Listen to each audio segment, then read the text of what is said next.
Alright, here's the deal. We got D17 Allis Chalmers. We broke the center steering control arm, is what it's called in the book. It steered off right behind here. We took it to a local fab shop and had it welded. It's got a gear on here, and this here goes out and holds on the tie rod ends. This here's already been disassembled, and we didn't have any good D17 videos on the front end of the tractor, a D17 tractor. We took the radiator out. We didn't have to. It mounts up here with these bolts, mounts down here. Here's your power steering pump. This is the front end. When we first initially looked at it, we didn't know if we had to take this whole front end off or not. So we blocked everything up, but this pump can stay. And this control arm, which turns like this underneath the tractor here, goes in this slot of this big cast nose piece, which we'll put it on here in just a minute. And we took and drilled a hole in some 4x4s and put them on a jack, because in the bottom of this has got a little grease fitting. I guess we could have took that grease fitting out, but it's easier just to drill a hole in the bottom and set it on there and raise it up against. So we're getting ready to put this control arm back on. We had it oriented and marked with a little T for the top, and it goes on the bottom of this shaft of this power steering, and it's just got a little bolt that goes through it. The bolt through and tighten it up. It has a little bolt with nut, half inch size socket is what was on that, on this one particular. You can see the plates turn just a little bit. We might have to turn the steering wheel to rotate it straight out the back. Okay, we got jacked up here. We put the little grease fitting in our block that we drilled a hole in there. It took two of us, to get this lined up and bring it up. There's a depression in this casting right here to accommodate the head of this bolt here. So this will go back against, and then we can just raise it on up into place. And then we got 4 bolts that go underneath of it. The short ones go in the back, the long ones go in the front. The short one, it reaches around behind the back of the casting here that we raised up, and it starts right up in there. Now this front one, there's a hole up in the casting. In the nose of this, there's a hole that goes up through, and that's what you line up with to anchor this.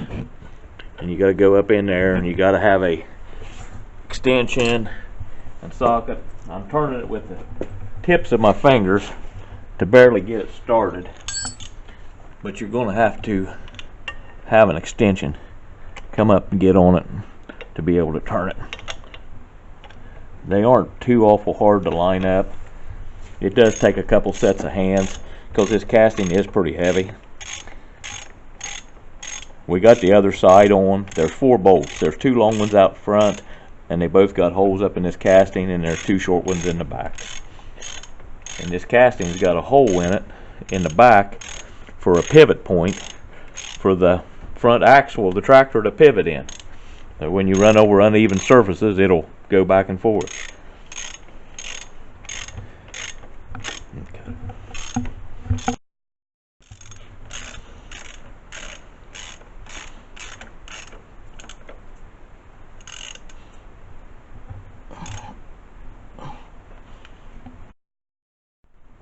This front end of the tractor will roll forward and slide into this pin right here. It's on the front of the axle. Will slide right into that pocket, that hole in that casting that we just bolted on the nose of the tractor.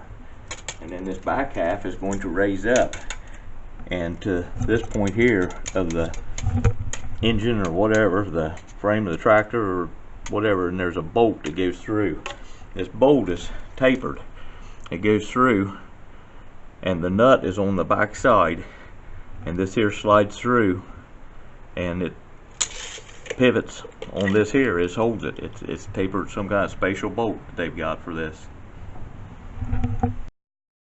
Okay, we got the front end put back under. We was able to slide that into the pin, into the hole, into the casting, and then back here we raised it up and aligned it and run the bolt through backwards and put the nut on the back side. On the back side of these nuts got a castle nut. It's got a cotter pin. That's a little bit oversized cotter pin, but for video purposes, we put a long, bigger one in so you can see what we're doing. Then the next step we're doing to assemble this is put these tie rod ends up in here. Well, see, I'm hitting there and it's not doing it. So all we have to do is turn the steering wheel and we can line it up because the plate will turn. Back up towards me a little bit more, right there.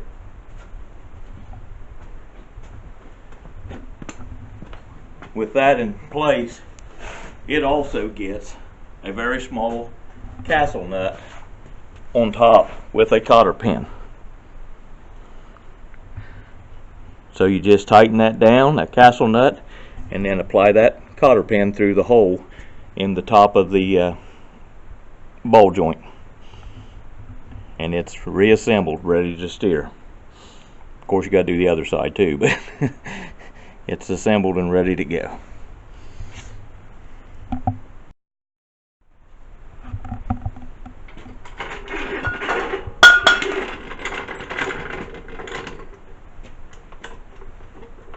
Got the castle nuts put back on, got the cotter pins through it, it's all back together. We'll drop the blocks out.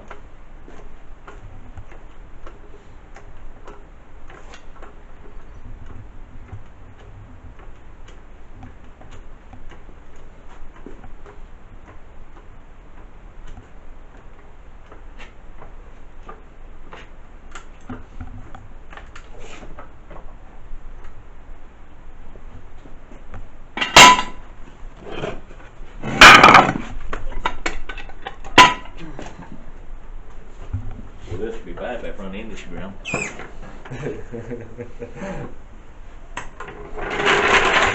And it holds.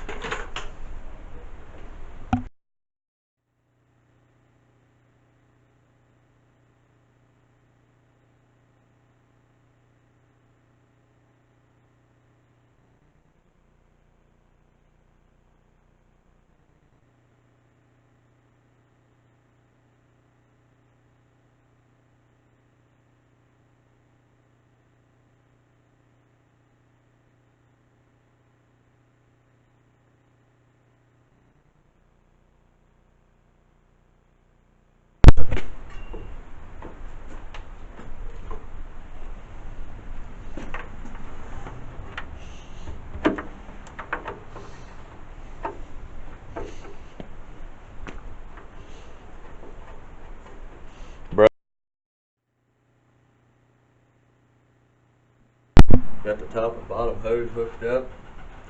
Everything got left is tighten up the clamps. After the clamps are tightened up, put the shields back on it, front end. After your front shield and side shields are back on, it's done.